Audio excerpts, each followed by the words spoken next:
Recentemente, irmãos, eu ouvi um pregador muito famoso analisando esse chamado sucesso midiático de alguns colegas pastores e seus ministérios em redes sociais com seus milhares, alguns milhões de seguidores.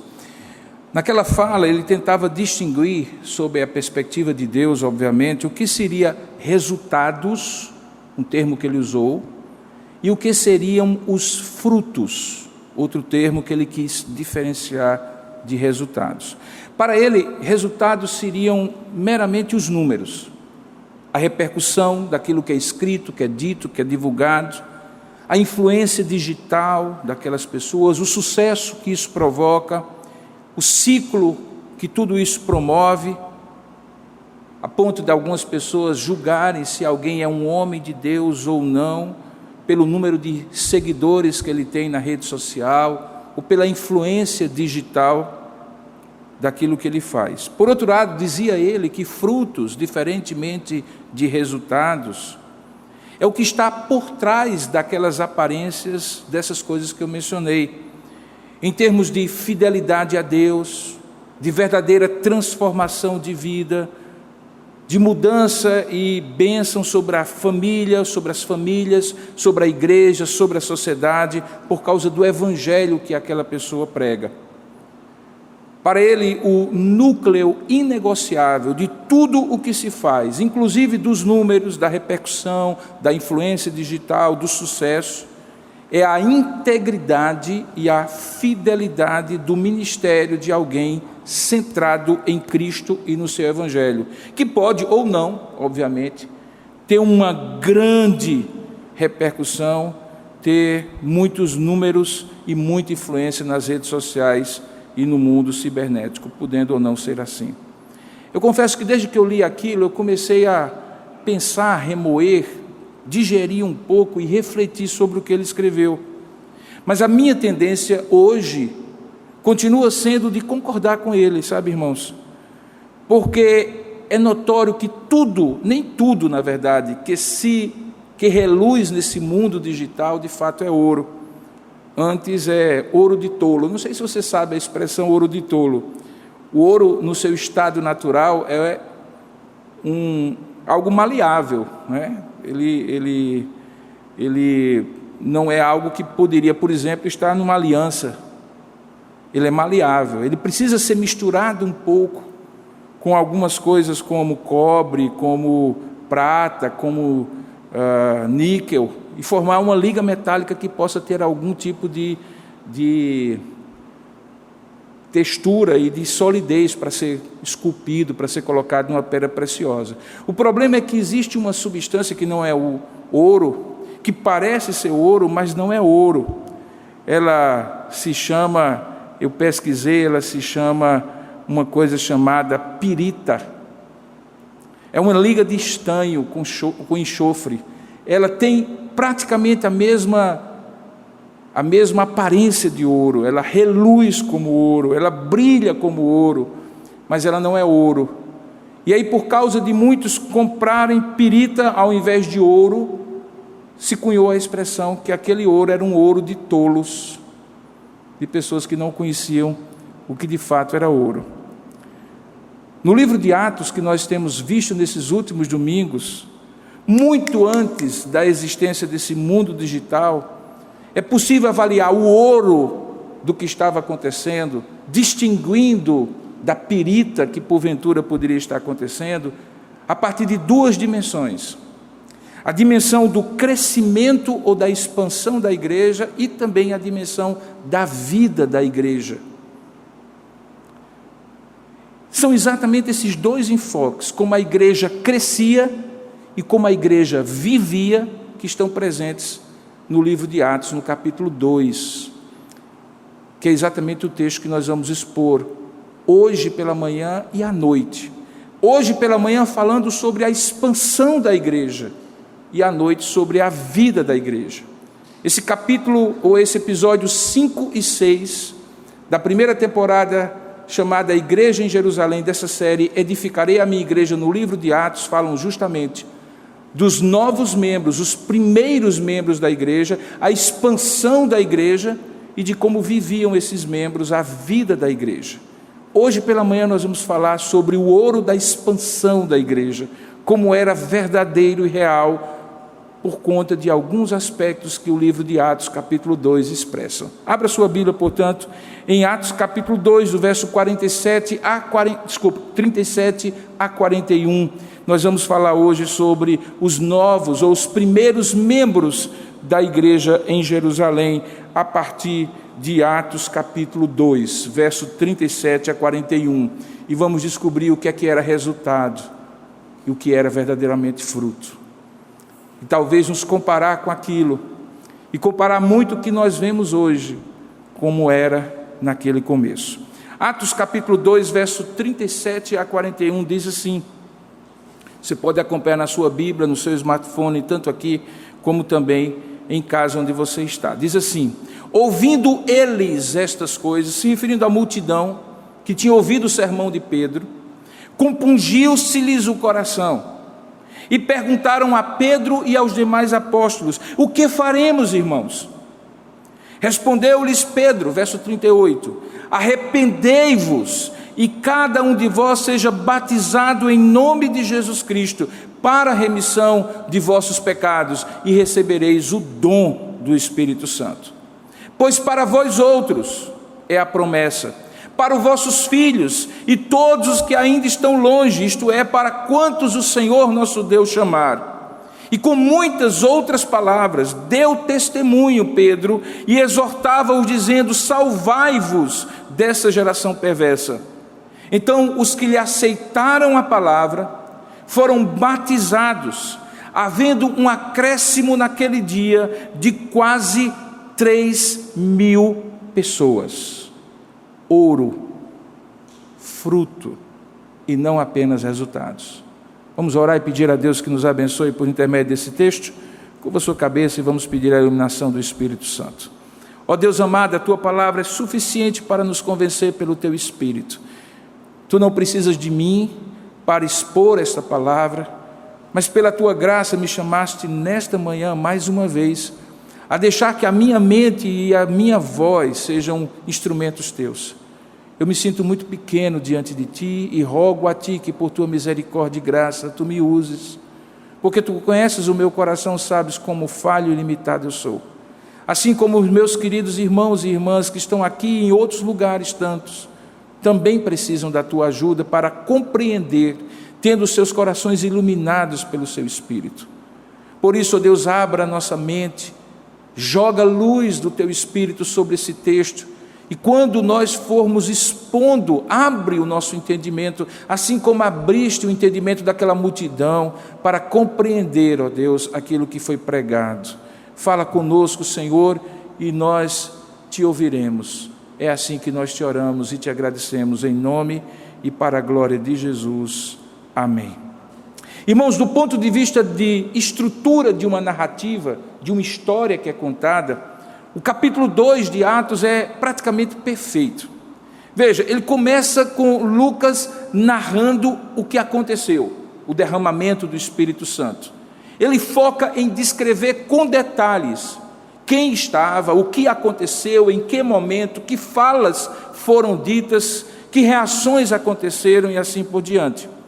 Essa narrativa do fenômeno, do que tinha acontecido, termina com um verso que é perfeito. Um verso que serve de conexão para a parte seguinte, se era ou não um cumprimento da promessa de Deus o que estava acontecendo, ou, como alguns diziam, se aqueles homens e mulheres estavam às 9 horas da manhã embriagados e por isso falavam aquilo que eles nem mesmo sabiam que estavam dizendo. A partir daquela zombaria, esse verso permite que a segunda parte do livro de Atos capítulo 2, a segunda parte do capítulo, seja descrita por Lucas. É quando então ele foca naquilo que Pedro vai responder e que nós falamos domingo passado, a esta acusação de que aqueles homens não estavam cheios nada disso do Espírito Santo, mas estavam embriagados. Ele então vai expondo, como nós falamos domingo passado, o fato de que aquilo que tinha acontecido era de fato uma promessa.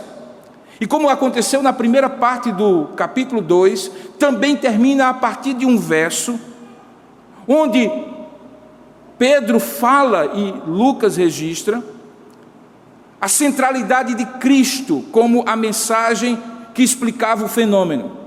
E é aquele segundo versículo-chave que permite, então, que a gente chegue a esse ponto quando nós, então, vemos a multidão perguntar a Pedro e aos apóstolos: e então o que nós faremos diante disso? Então, do ponto de vista da estrutura da narrativa, o livro de Atos, capítulo 2, o capítulo 2 em particular, é praticamente perfeito. Fala do que aconteceu, explica o que aconteceu, e depois trata da reação das pessoas ao que aconteceu. E é justamente sobre a reação dessas pessoas, da perspectiva do que ocorreu quando 3.000 pessoas daquela multidão que enchia Jerusalém se tornaram cristãos, que nós nesta manhã vamos focar o nosso episódio número 5 dessa primeira temporada. Porque esta parte de 37 a 41 trata justamente dos resultados espirituais, ou dos frutos espirituais do derramamento do Espírito Santo e, consequentemente, do sermão de Pedro. A repercussão, os frutos, vão na quantidade de 3.000 pessoas, que se constituem então nos primeiros membros, nos membros chamados fundadores daquela comunidade chamada Igreja em Jerusalém. Como veremos à noite, na sequência, Lucas vai tirar um retrato, como se fosse do primeiro culto de uma igreja, mas isso é à noite. Por hora, nós vamos falar sobre como esses 3.000 pessoas, ou essas 3.000 pessoas se tornaram membros a partir do sermão que explicava o que tinha acontecido. Por isso o tema de hoje é os primeiros membros da igreja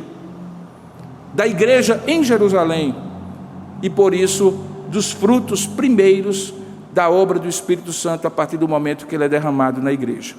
Se você voltar os seus olhos agora para o texto novamente, depois de compreender o que está contextualizado aqui, você então vai encontrar Pedro, os apóstolos e as pessoas daquela multidão num diálogo. Veja que o texto começa no versículo 37, aí na sua Bíblia, dizendo assim: ouvindo eles estas coisas. Na língua grega isso é um particípio, e foi traduzida como ação contínua. Enquanto eles estavam ouvindo essas coisas, Lucas agora vai contar sobre o que aconteceu como resultado do sermão do apóstolo. Ele afirma no verso 37 que enquanto eles ouviam essas coisas, a ideia é que enquanto Pedro estava pregando, compungiu-se-lhes o coração, e perguntaram então ao final do sermão de Pedro, a Pedro e aos demais apóstolos: o que é que nós faremos, irmãos? O que significa este compungiu-se-lhes o coração, que faz a multidão perguntar a Pedro e aos demais apóstolos o que eles deveriam fazer, qual decisão ou deliberação eles deveriam tomar diante daquilo que eles tinham ouvido? O verbo grego traduzido aqui por compungiu-se-lhes é o verbo sussor, que traz a ideia de algo que perfura, que penetra. E a forma como ela é escrita aqui dá a ideia de que aquela multidão foi transfixada, foi perfurada, foi impactada como um prego que entra num determinado material e que produz uma pungente dor no coração. Algo parecido com o que nós, nos dias de hoje, dizemos assim: rapaz, isso entrou como uma faca dentro de mim, uma faca no meu coração, perfurando, provocando uma dor, um incômodo que me leva a algum tipo de deliberação. Um comentarista diz que essa palavra, no sentido perfurar, sentido simbólico dela, é exatamente o que significa dizer que as palavras de Pedro tinham trazido um profundo senso de uma emoção dolorosa que penetrara a alma como um longo espinho pontiagudo. Esse mesmo comentarista, Meyer, continua dizendo que os ouvintes tinham sido atingidos por uma dor profunda na consciência deles, parte porque aquele Jesus a quem eles não tinham reconhecido como Messias tinha sido assassinado pelo seu próprio povo, e parte também porque eles não tinham, aqueles que estavam ali, reconhecido Jesus como Messias. E por isso, por conta disso, estavam incluídos dentre aqueles chamados inimigos de Deus, que ainda não tinham se decidido pelo único caminho da salvação proposto por Pedro em seu sermão. Aquela dor profunda faz com que as palavras de Pedro, especialmente no final do sermão, quando ele afirma aí no verso 36, veja, esteja absolutamente certa, pois toda a casa de Israel, de que esse Jesus a quem vós crucificastes, Deus o fez Senhor e Cristo. Aquelas palavras tinham tão profundamente penetrado no coração daquela multidão, porque eles perceberam que eles eram os autores da morte de Jesus, que eles tinham assassinado o Messias que por séculos eles tinham esperado, e isso profundamente penetrou no coração deles. A obra do convencimento do Espírito Santo, enquanto eles ouviam essas palavras, como diz o verso, era de fato aquilo que Jesus tinha prometido que o Espírito Santo faria. Se você voltar os seus olhos, por exemplo, para aquele momento da última ceia, quando Jesus diz aos seus discípulos no capítulo 16, que ele enviaria o outro Consolador, ele diz assim no verso 8 a 11, quando ele vier, convencerá, compungirá, constrangerá o mundo do pecado, da justiça e do juízo. Do pecado porque não crê em mim, justamente o que aquela multidão tinha feito. Da justiça porque eu vou para o Pai e não me vereis mais, justamente o que Jesus tinha feito quando foi assunto aos céus. E de juízo porque o príncipe deste mundo, que faz com que essa cegueira espiritual produzisse aquela morte injusta, ainda está no mundo, mas já está julgado. Havia uma profecia também de Zacarias capítulo 12, verso 10, que já previa que isso aconteceria. Lá se pode ler, a partir do verso 10, as seguintes palavras em Zacarias 12, verso 10. E sobre a casa de Davi, e sobre os habitantes de Jerusalém, exatamente aqueles que estavam ali, derramarei o espírito da graça e de súplicas, mas eles olharão para aquele a quem traspassaram, pranteá-lo-ão como quem pranteia por um unigênito, e chorarão por ele como se chora amargamente pelo primogênito. Aquele termo, compungiu-se-lhes o coração, é compreendido por outros comentaristas, como Jameson, Fawcett e Brown, dizendo o seguinte: é como um espírito genuíno do mais belo quebrantamento, como a doçura de uma criança, que quebra um cristal, e sabendo que aquele cristal nunca mais poderá ser recomposto, olha para o pai, olha para a mãe e diz, eu posso fazer alguma coisa, e nada há mais para ser feito, porque o cristal está quebrado. É nesse mesmo sentido que um outro comentarista, Toussaint, diz que a pergunta deles, que faremos, pois, irmãos, tinha um quê de desespero, pois tinham sido justamente eles, como os judeus, que tinham crucificado o Messias esperado, que agora estava à direita de Deus e que voltaria apenas para julgar vivos e mortos. O que restaria a eles fazerem? O que mais poderiam e deveriam eles fazer? É justamente isso que eles perguntam: o que faremos, pois, irmãos?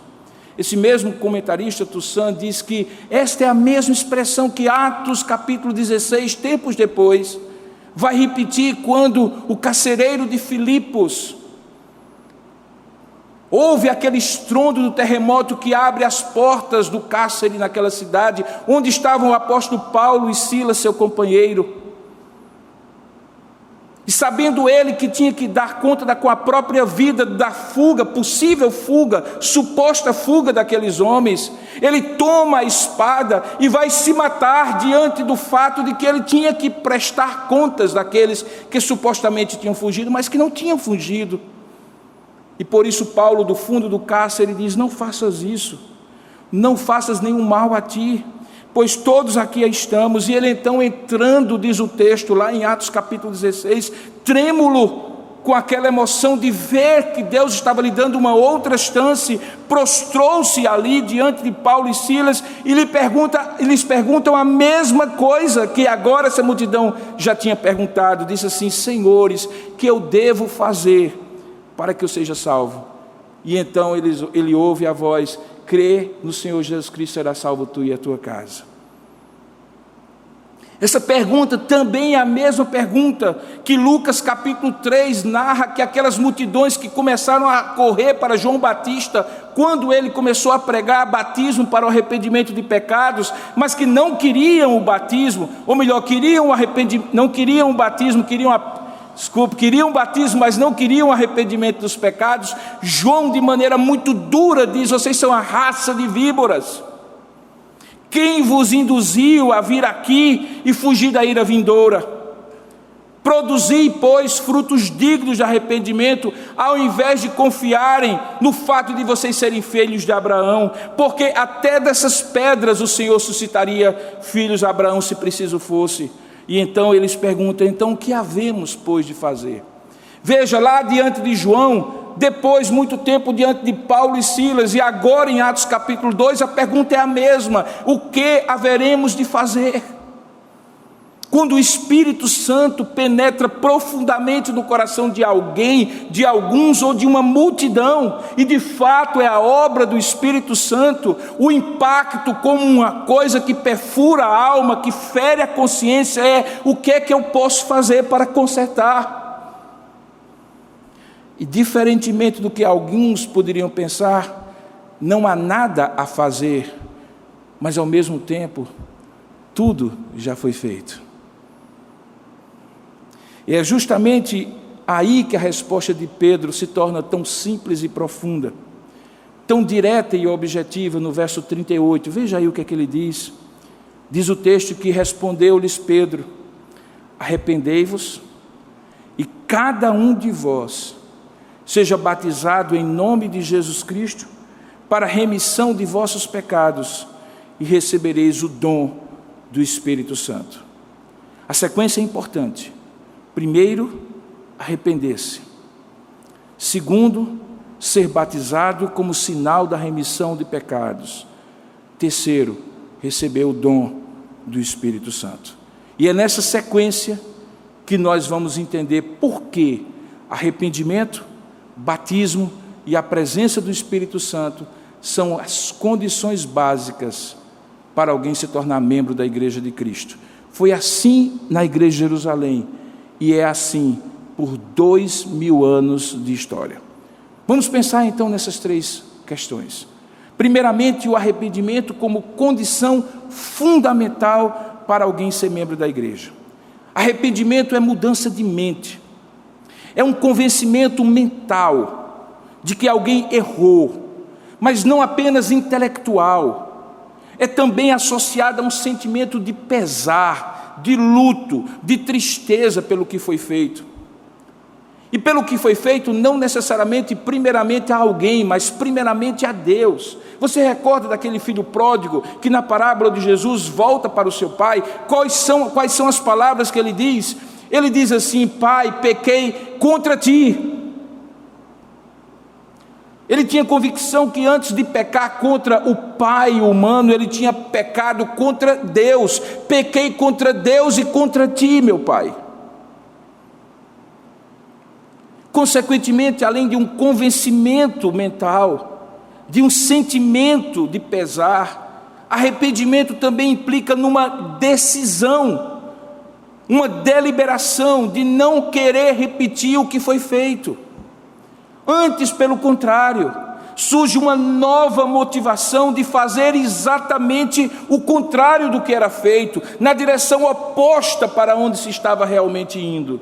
Daí porque a ideia de metanoia, mudança de mente, que é a palavra que se traduz por arrependimento, é como se alguém estivesse indo numa direção, com toda a sua alma, com toda a sua força, convicto que ali estava o certo, embora fosse errado, e de repente o Espírito Santo convence, e ele então muda de mente, se convence que não é para aquela direção, mas para esta direção que ele deve ir.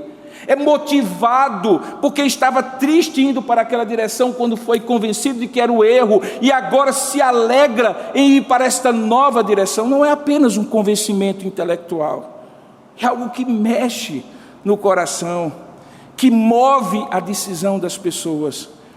Por isso que quando Pedro diz arrependei-vos, ele distingue claramente esse arrependimento a partir da sua própria experiência. Quem está pregando isso é Pedro, aquele que havia negado Jesus. Ele podia falar ex cátedra, como aquele que tinha experimentado de fato que arrependimento é distinto de remorso, que remorso é uma certa pena de si mesmo, de ter sido flagrado no erro, de estar envergonhado diante das pessoas, de ter perdido a chance de fazer o certo, mas sempre centrado no eu, em si mesmo, no seu sentimento, uma espécie de autocomiseração, de que o reconhecimento do erro só foi possível, ou só aconteceu porque a pessoa foi flagrado, e aí quer se livrar do castigo divino, ou da vergonha social, ou simplesmente quer tentar ficar bem na fita, por causa da vergonha diante das outras pessoas, no desejo de voltar a ser benquisto pelos outros. Isso é remorso, não é arrependimento. Howard Marshall, um comentarista sobre o livro de Atos, diz que a palavra metanoia indica sim uma mudança de direção na vida da pessoa, mais do que apenas uma alteração mental, de atitude, ou um sentimento de remorso. Significa repúdio do modo de vida pecaminoso e ímpio que se vivia até então. E certamente nesse aspecto, os dois melhores exemplos do que é remorso e do que é arrependimento são Judas Iscariotes e Pedro, o que escreveu e o que proferiu esse sermão e indicou para a igreja ou para aquela multidão como seria e deveria ser. Lembra, Judas e Pedro, ambos pecaram contra Jesus, sem motivo algum, sem justificativa alguma, humanamente falando, para fazerem isso. Um traiu e outro traiu. Um traiu vendendo, o outro traiu negando. Ambos tinham sido advertidos pelo próprio Jesus que seriam tentados a fazer isso. Ambos tiveram a mesma oportunidade de resistir ao pecado e decidir não fazer. Mas ambos fizeram. E ambos fizeram contra Jesus, pecando terrivelmente contra ele. Mas veja que a partir do pecado, as duas atitudes deixam de ser semelhantes. Judas tentou consertar o seu erro quando a consciência lhe doeu. Foi e voltou ao sinédrio com as 30 moedas. E como se fosse possível consertar um cristal que se quebra, ele quis devolver a moeda e trazer a volta de Jesus, a vida de Jesus de volta, como se isso fosse possível.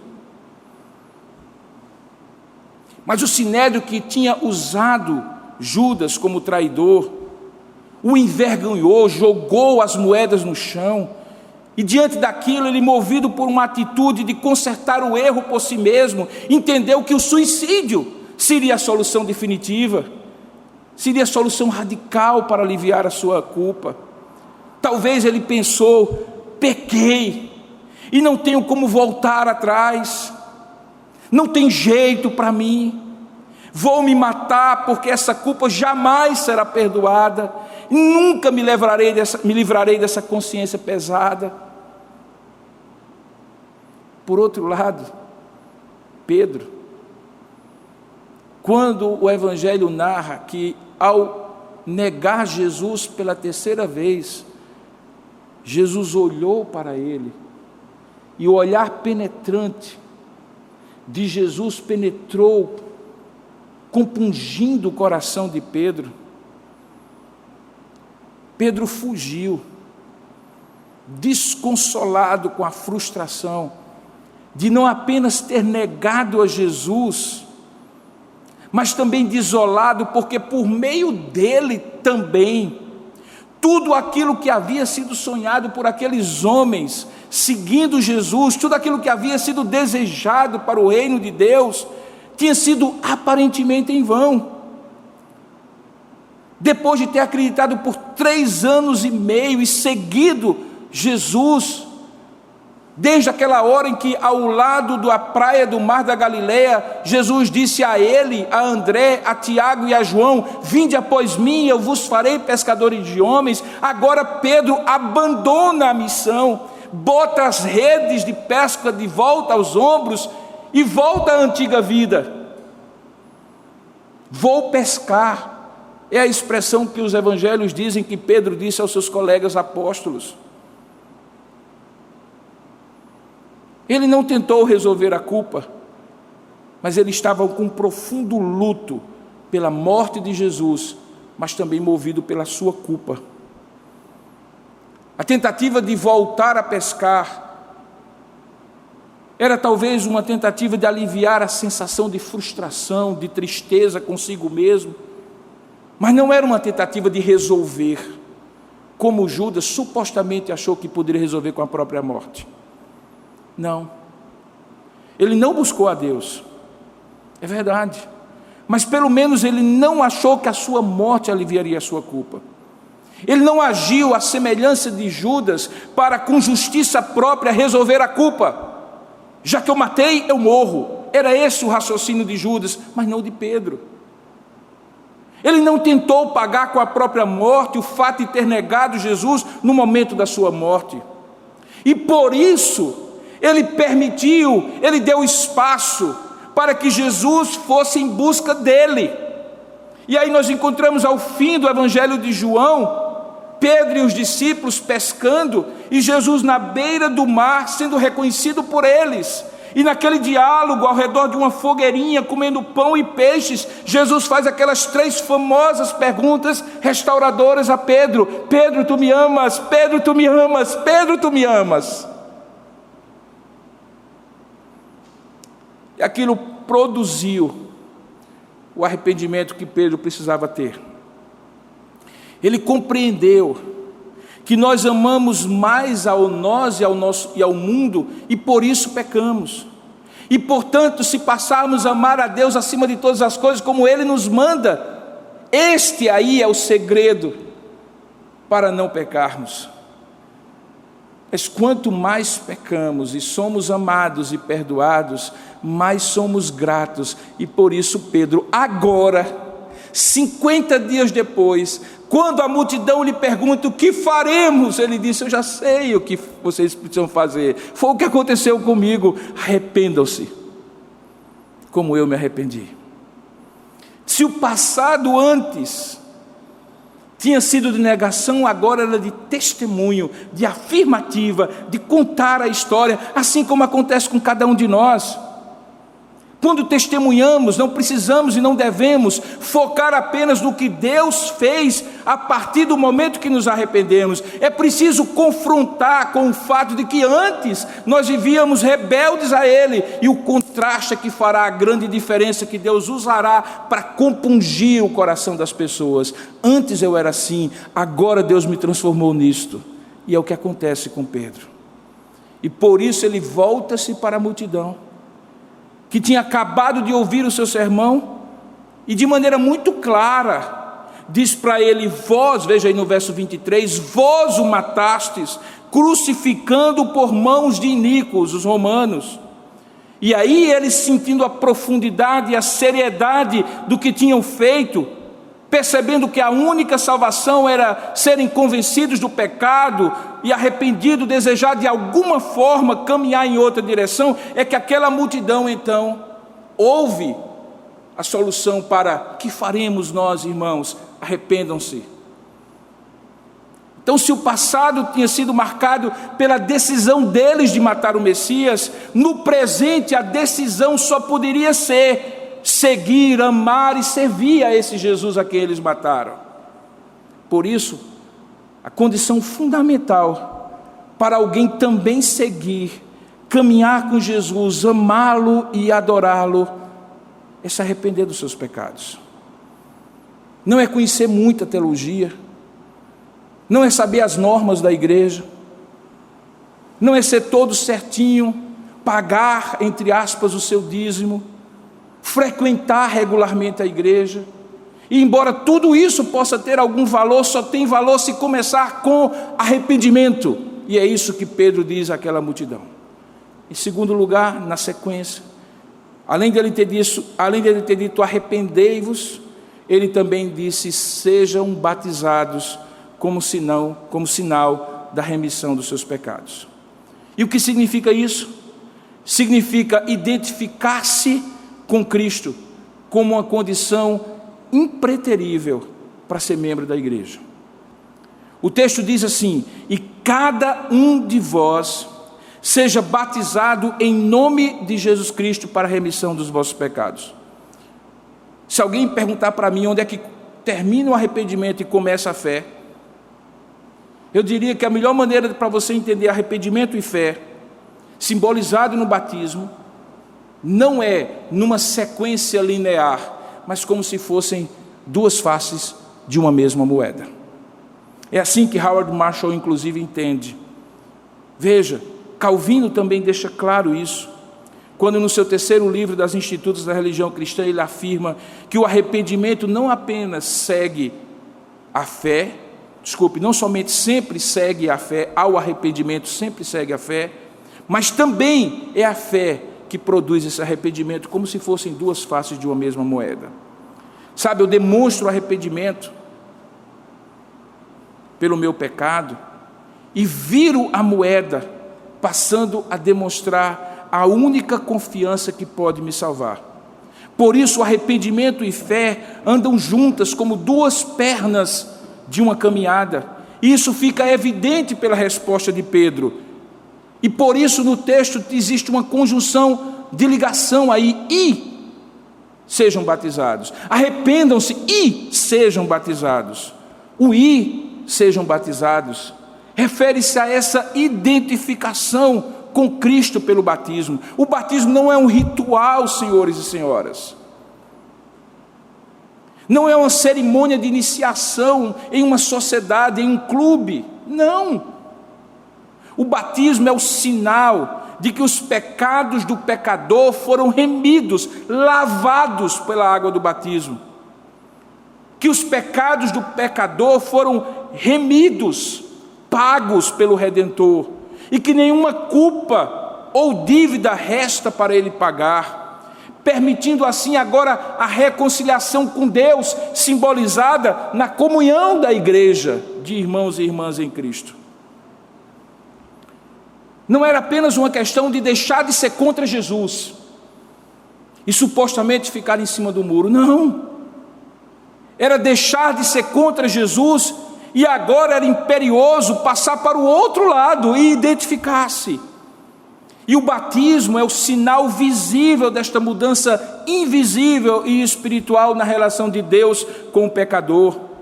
É o que torna criaturas de Deus em filhos de Deus, não porque o batismo salva, mas por aquilo que ele demonstra, por aquilo que ele explicita.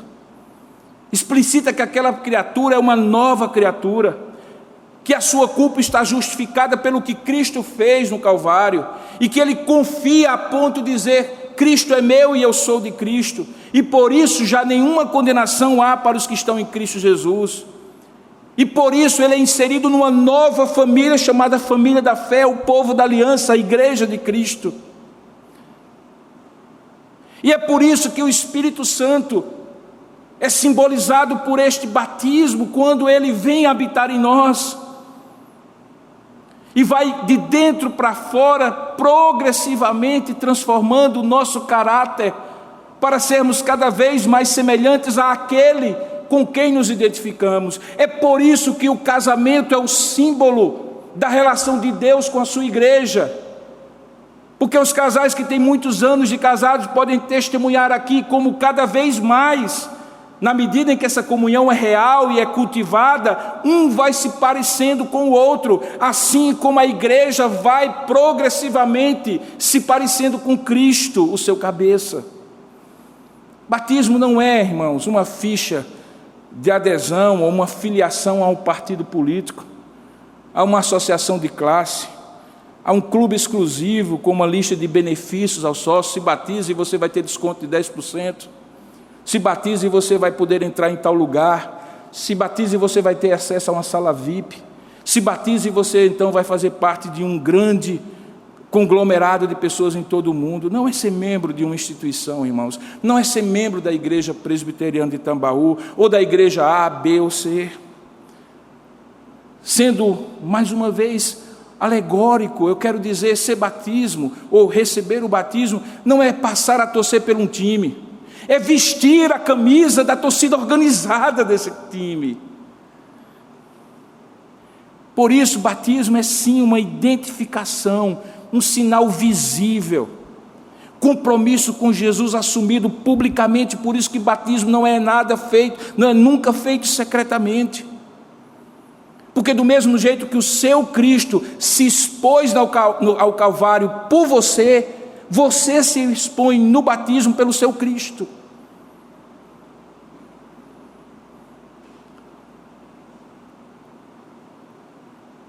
E por isso, irmãos, batismo não é opcional, como alguns imaginam.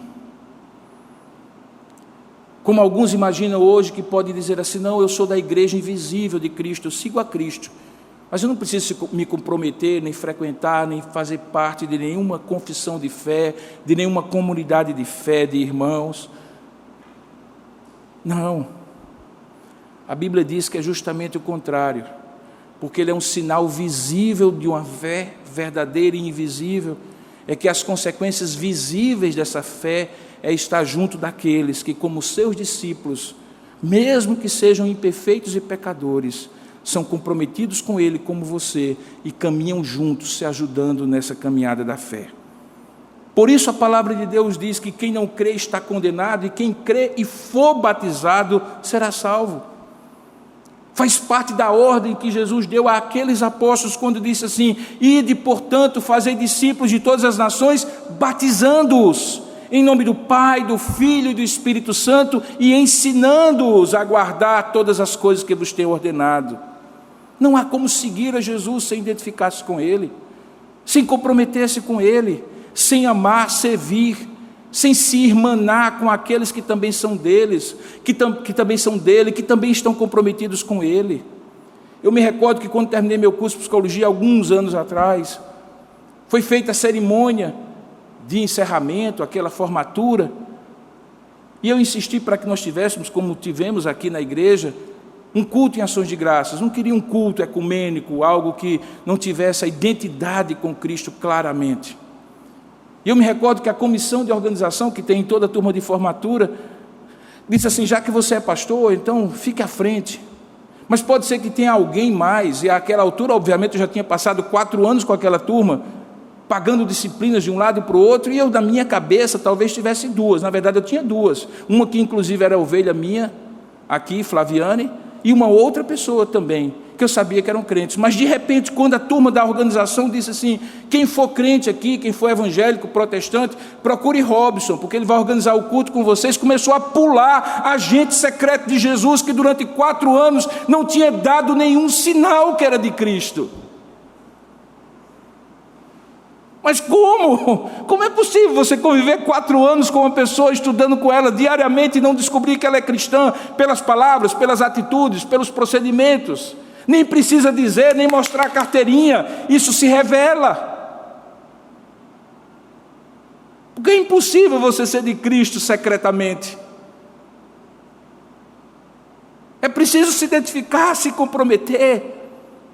E é por isso que quando o escritor aos Hebreus vai corrigir alguns irmãos que eram judeus, que tinham se tornado cristãos, e que estavam em dúvida se deveriam voltar ao judaísmo, e voltar a fazer aquelas cerimônias, e a adotar aqueles simbolismos, que na verdade eram passageiros, porque todos eles já tinham se cumprido e se concretizado em Cristo. O escritor aos Hebreus, no capítulo 10, verso 23 a 25, faz advertências muito sérias, inclusive para os dias de hoje, irmãos. Ele diz assim: guardemos firme a confissão da esperança, Hebreus capítulo 10, verso 23. Guardemos firme a confissão da esperança, sem vacilar, pois quem fez a promessa é fiel. Consideremo-nos também uns aos outros, para nos estimularmos ao amor e às boas obras. Não deixemos de congregar-nos, como é costume de alguns, antes façamos admoestações, e tanto mais quanto vedes que o dia se aproxima. O risco que ele estava querendo prevenir é de se querer viver uma fé sem identidade visível, porque isto é certeza de enfraquecimento na fé, de vulnerabilidade aos ataques do inimigo. Como eu costumo comparar noutra analogia, quando você vê um rebanho de presas numa savana africana, isso você vê em qualquer documentário National Geographic, você pode ver, o leão, que na Bíblia é dito que, simbolizando Satanás, está ao nosso derredor, rugindo, procurando ver quem possa tragar. Ele olha para 3 tipos de pessoas presas no rebanho: os que estão envelhecidos na fé, cansados e que não podem mais se defender porque abandonaram a fé; os que se isolam do rebanho e, portanto, não têm aquela possibilidade de se defender em conjunto; os novos na fé, como aqueles pequenos filhos e filhas daquele rebanho, que precisam de outros para defender. Não à toa são esses 3 tipos de pessoas mais vulneráveis ao ataque do inimigo: os que deixaram a fé envelhecer, os novos na fé e os isolados da fé. E o escritor aos Hebreus diz então: não vos deixeis de congregar-se. Para Pedro, a questão do batismo e da integração, da identificação numa congregação, não era uma questão de fazer parte ou não, mas onde e com quem se identificar. Se é com Cristo e com aqueles que verdadeiramente se identificam com Ele, então é necessário uma congregação em Cristo. 2 expressões são centrais, irmãos, na teologia do Novo Testamento, e por que não dizer de toda a Bíblia. A primeira é a expressão em Cristo. Em Cristo, o local e o meio pelo qual todas as bênçãos espirituais são derramadas sobre nós. Em Cristo, nós somos novas criaturas. Em Cristo nós somos abençoados. Em Cristo nós fomos justificados. Em Cristo nós somos santificados. Sem Cristo não somos nada. Em Cristo. Mas a segunda expressão, mais recorrente na teologia do Novo Testamento, é uns aos outros. Uma fala da dimensão vertical, eu e Deus em Cristo. E outra fala da dimensão horizontal, eu e Deus uns aos outros. Por isso que fala amar uns aos outros, exortar uns aos outros. Por isso que fala consolar uns aos outros, suportar uns aos outros. Aquela multidão tinha que saber que a questão não era somente abandonar o caminho da rebelião contra o Messias, mas também começar a caminhar com Ele a partir do batismo e com aqueles que também a partir do batismo caminhavam com Ele. E nesse ponto há um segredo nesse texto que muitos passam despercebidos. Pedro resgata um conceito aqui, porque ele estava falando para judeus, entende? Ele era judeu falando para judeus. Ele resgata um conceito, que é o conceito de fazer pacto com Deus, de que aquela casa de Israel era o povo da aliança, o povo com quem Deus tinha feito um pacto, um testamento, chamado Antiga Aliança, Antigo Testamento, e que agora estava sendo proposto uma nova aliança, um novo pacto, um novo testamento, e que inclui agora não apenas povos de uma mesma etnia, mas incluiria agora povos de todas as tribos, línguas, raças e nações. E por isso a primeira pregação é feita em várias línguas, em vários idiomas, para mostrar que agora a aliança não era apenas restrita a judeus, mas a todos que pudessem ouvi-los, como eles o tinham ouvido falar das grandezas de Deus. Agora preste bem atenção onde isso está claro. Veja lá no início do diálogo, no verso 37. Se você puder abrir a Bíblia e ver. Lucas registra que a iniciativa de perguntar a Pedro o que deveria ter sido feito, ou o que deveria ser feito, tinha sido por parte de homens adultos daquela multidão. Provavelmente os pais das famílias que estavam ali presentes. No verso 37, é usada a expressão, então, em grego, Andrés Adelphoi, ou Adelphoi, desculpe. A palavra Adelphoi, de onde vem a palavra irmãos, ela poderia ter sido usada sozinha por Pedro. Em si, ela é e significa irmãos. E como um termo generalizado, poderia identificar homens e mulheres de todas as idades. Mas quando Pedro propositadamente diz Andrés Adelphoi, e usa a palavra andros, andria, que significa homem ou homens, ele está, na verdade, se referindo a homens adultos que estavam ali. Justamente os homens adultos que representavam as suas famílias e que tinham feito, em nome de si e em nome de suas famílias, a seguinte pergunta para Pedro: o que faremos nós? Assim, na mente de um homem judeu como Pedro, falando para homens judeus daquela multidão, nas vezes em que ele falava, ele estava se dirigindo nessa ordem: primeiro aos varões judeus, aos homens judeus, e aí por isso ele diz, e também a todos os habitantes de Jerusalém. Veja isso, não é assim que diz no verso 14, ele se dirige primeiro aos varões e também ao restante do povo. No versículo seguinte, no versículo 22, ele usa uma expressão ainda mais específica, ele diz assim, varões israelitas. E lá na frente ele diz ainda mais, esteja absolutamente certa, toda a casa, verso 36, toda a casa de Israel, de que a este Jesus, que vós crucificastes, Deus o fez Senhor e Cristo. Ele estava falando a todos, por meio de cada chefe, de cada família que ali estava representada. Sabe por quê, irmãos? Porque toda a relação de Deus com o homem é uma relação pactual. Existe um pacto entre Deus e Adão, e quando Adão peca, toda a sua família é contaminada pelo pecado. Isso acontece no capítulo 3, no capítulo 4, depois de ter ouvido Deus dizer que toda a terra seria amaldiçoada por causa do seu pecado, que até a sua mulher teria a sua gravidez e o seu parto multiplicado, e agora o seu desejo seria submisso ao do seu esposo. Ele ouve e vê tragicamente o seu filho matando a outro. Caim mata Abel no primeiro fratricídio da história, porque o pecado contaminou por intermédio de Adão a todos, e é isso que Paulo vai dizer lá na frente, que diz que pelo pecado de um, muitos pecaram, e por isso todos somos pecadores. É porque existe uma relação pactual. Quando Deus escolhe Noé para livrá-lo da destruição de toda a criação, Noé entra na arca e com ele sua esposa e seus filhos, representados ali pelo mediador da relação entre Deus e a humanidade, chamado Noé.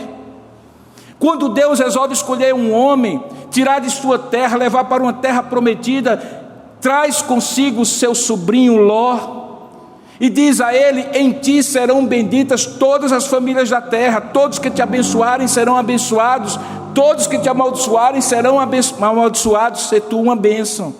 Abraão, Isaque, Jacó, as 12 tribos e todo aquele povo estava ali representado, quando Pedro dizia, varões da casa de Israel.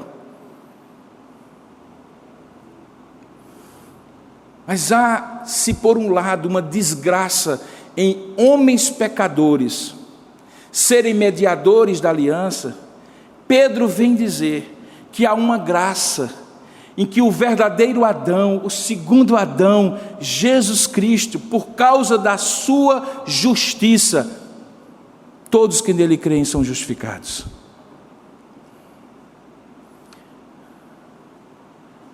É por isso, irmãos, e somente por isso, que na nova aliança, Pedro diz àqueles homens que todas as gerações de seus filhos, netos e bisnetos seriam abençoados se eles se arrependessem dos seus pecados e fossem batizados em Cristo como expressão da sua fé. É por isso que a expressão que é dita lá, se você voltar ao texto, é muito clara. Diz assim de maneira muito evidente: pois para vós outros, verso 39, vós outros, os da casa de Israel, os cabeças da casa de Israel, pois para vós outros é a promessa, mas também para vossos filhos, e para todos que ainda estão longe, isto é, para todos quantos o nosso Deus chamar, a começar de suas famílias, mas por todas as nações, tribos, línguas e povos. Esta é a razão, porque meus filhos fazem parte da aliança com Deus, e por isso, sendo eu batizado e me identificado com Cristo, eu quero identificá-los com Cristo, porque era assim na antiga aliança, por meio da circuncisão, e hoje é por meio do batismo. Porque é fundamental para novos membros da igreja se identificarem com Cristo por meio do batismo. E finalmente, chegando à conclusão, ao último aspecto da nossa mensagem, além de se arrepender, além de se identificar por meio do batismo, receber o Espírito Santo é condição sine qua non para ser membro da igreja. Veja que o texto fala de dom no singular, do Espírito Santo. A palavra aqui traduzida é a palavra dorean, diferente da palavra dons, que traduz a ideia de carismata. Existe dom e existe dons. Aqui ele está falando do dom do Espírito Santo. Isso aqui é muito importante, porque foi uma má interpretação desse texto, que fundamentou durante muitos anos, até os dias de hoje, a ideia do pentecostalismo clássico, a partir de uma interpretação equivocada do sentido dessa palavra. Porque no pentecostalismo clássico se diz que o sinal visível de que alguém tem o Espírito Santo é falar em línguas, e que o falar em línguas é o dom do Espírito Santo. Há outros dons, mas se alguém não fala em línguas, este não tem o Espírito Santo. Essa é a doutrina básica, pneumatológica do pentecostalismo clássico. Mas veja, não é isso que diz o texto. O que diz o texto é que no livro de Atos capítulo 2, primeiramente as línguas faladas não eram línguas estranhas, não eram línguas de anjos, não era glossolalia, como é o termo usado lá em 1 Coríntios capítulo 12, quando fala de dons de línguas. Era idiomas.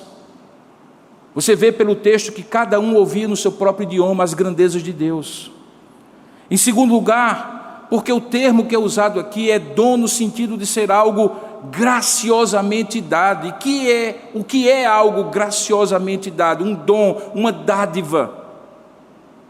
Isso fica muito claro quando você vai atrás das 11 referências que tem no Novo Testamento, que usa essa palavra dorean, uma nos Evangelhos e 3 no livro de Atos. Se você for para João capítulo 4, verso 10, Jesus está conversando com a mulher samaritana, e o diálogo chega na questão da água. Jesus pede água àquela mulher, mas ele não tem corda, nem tem um recipiente para tirar. A mulher pergunta e diz assim: como tu pedes água a mim, sendo tu um homem judeu, e tu não tens nem como pegar a água? Jesus então responde para ela: se tu me conheceras, e se conheceres o dom de Deus, e esse dom de Deus é dorean, se conheceres o dom de Deus, e quem é o que te pede, dá-me de beber, tu lhe pedirias, ele daria água viva. E água viva aqui é simbolismo do Espírito Santo, em contraste com a água morta do fundo do poço, que era o ritualismo e a questão religiosa de samaritanos versus judeus, sobre onde deveria se adorar. Nas 3 referências que estão no livro de Atos, pelo próprio autor Lucas, você encontra novamente essa palavra dom se referindo ao Espírito Santo, e não a dons que o Espírito Santo dá. Veja em Atos capítulo 8, verso 20, Os samaritanos recebem o Espírito Santo. Alguns chamam isso de Pentecostes samaritano. E é dito assim, que em Atos capítulo 8, verso 20, que Pedro respondeu a um homem chamado Simão, que queria comprar o dom de Deus da seguinte maneira: quando ele viu aqueles homens também recebendo o Espírito Santo, Pedro lhe respondeu dizendo assim: o teu dinheiro seja contigo para a perdição, pois julgaste adquirir por meio dele, do dinheiro, o dom de Deus. Como se alguém pudesse comprar o Espírito Santo. Pouco adiante, quando o Espírito Santo é dado na casa de Cornélio, e então os gentios também recebem o Espírito Santo, diz o texto que os fiéis, no verso 45 do capítulo 10, que os fiéis que eram da circuncisão, ou seja, judeus, que vieram com Pedro, admiraram-se porque também sobre os gentios foi derramado o dom do Espírito Santo. E quando isso acontece, veja o que é que diz o verso 46: pois eles os ouviram falando em línguas e engrandecendo a Deus, a mesma coisa que tinha acontecido em Atos capítulo 2. E aí Pedro diz àqueles homens: porventura poderia alguém recusar a água o quê? Do batismo, para que estes sejam batizados, assim como nós, visto que eles receberam o Espírito Santo? É por isso que quando os irmãos em Jerusalém chamam Pedro e se explica esse negócio aqui, cara. Como é que, sendo tu judeu, entrasse na casa de um gentio, e lá o Espírito Santo também foi dado, como no dia de Pentecostes, e então ele diz assim: ora, se Deus lhes concedeu, capítulo 11, verso 17, se Deus lhes concedeu o mesmo dom, e aqui é Doran, dom do Espírito Santo, que a nós nos outorgou ou nos concedeu quando cremos no Senhor Jesus, quem era eu para que eu pudesse resistir a Deus? Perceba então que nessas passagens o dom é o Espírito Santo, pelo qual Cristo nos une a cada um de nós, à sua igreja, ao povo da aliança. Esse Espírito que nos convence do pecado, do juízo e da justiça, agora habitando em nós, vai nos santificar, nos conceder poder, capacidade, dons também, capacitações espirituais para testemunhar de Cristo e servir no reino de Deus. E Paulo deixa muito claro isso, o apóstolo, no famoso capítulo 8 de Romanos, onde ele fala que quem não tem o Espírito Santo não é filho de Deus, e todo filho de Deus tem o Espírito Santo. Veja lá, Romanos 8, verso 8 a 17, diz assim: portanto, os que estão na carne não podem agradar a Deus. Vós, porém, não estáis na carne, mas no Espírito, se de fato o Espírito de Deus habita em vós. E se alguém não tem o Espírito de Cristo, esse tal não é dele. Se, porém, Cristo está em vós, o corpo, na verdade, está morto por causa do pecado, mas o Espírito é vida por causa da justiça. Romanos capítulo 8, verso 10 agora: se alguém, ou se habita em vós o Espírito daquele que ressuscitou a Jesus dentre os mortos, esse mesmo que ressuscitou a Cristo Jesus dentre os mortos, vivificará também o vosso corpo mortal por meio do seu Espírito que em nós habita. Lá na frente ele diz: pois todos que são guiados pelo Espírito de Deus são filhos de Deus. Porque não recebestes o espírito de escravidão para viverdes outra vez atemorizados, mas recebestes o espírito de adoção, baseado no qual clamamos: Abba, Pai. E aí o próprio Espírito testifica com o nosso espírito que somos filhos de Deus. Perceba então que são 3 as orientações de Pedro: arrependam-se, se identifiquem com Cristo pelo batismo, recebam o dom do Espírito Santo que junta vocês ao corpo de Cristo na relação de filhos com Pai, na relação de membros com cabeça. O resultado dessa aplicação direta e objetiva de Pedro é fantástico, irmão. Veja, no verso 41 é dito que então os que lhe aceitaram a palavra foram batizados ali, imediatamente. havendo um acréscimo naquele dia de quase 3.000 pessoas. Mas a pergunta, voltando ao ponto inicial do meu sermão, seria correto dizer que a igreja foi bem sucedida apenas porque 3.000 pessoas se tornaram membros daquela comunidade? Eles seriam resultados numéricos? Não, queridos. Eles eram frutos. E agora você vai entender por que o Espírito Santo desceu no dia de Pentecostes. Porque o dia de Pentecostes era o dia em que se comemorava o início da colheita do trigo. Eles ofereciam as primícias a Deus e diziam: o Senhor nos deu uma boa colheita, eis aí para o Senhor o que nós queremos consagrar.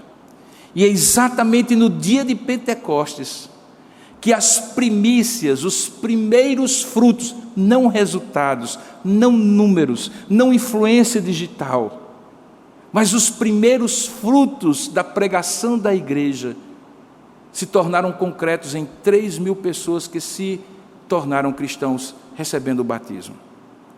Você entende agora porque, de uma forma maravilhosa, os primeiros frutos da igreja, seus primeiros membros, são colhidos justamente no dia da colheita, o dia de Pentecostes?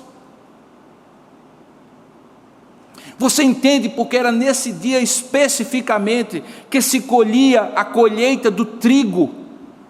E aí você lembra do que Jesus falou em João capítulo 12, verso 24, quando ele se comparou ao grão de trigo e disse assim: em verdade eu vos digo, se o grão de trigo que sou eu, caindo na terra, não morrer, fica ele só, mas se ele morrer, produz muito fruto.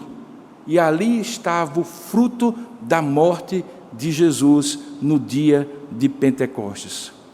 O grão de trigo havia sido sepultado 50 dias antes, no dia da Páscoa. Agora os frutos da colheita do trigo eram colhidos 50 dias depois, no Pentecostes. Coincidência? Não. O Espírito lidera a igreja, o Espírito tem a agenda da igreja, o Espírito é glorificado na igreja. O cabeça dessa igreja é Cristo. O cronograma, a ênfase, o poder, a expansão da igreja está na mão de Cristo. O grão de trigo que morre e 50 dias depois floresce em 3.000 novos frutos, que se juntam àqueles 120 irmãos, entre os quais os apóstolos, e formam a primeira igreja em Jerusalém. Os primeiros membros.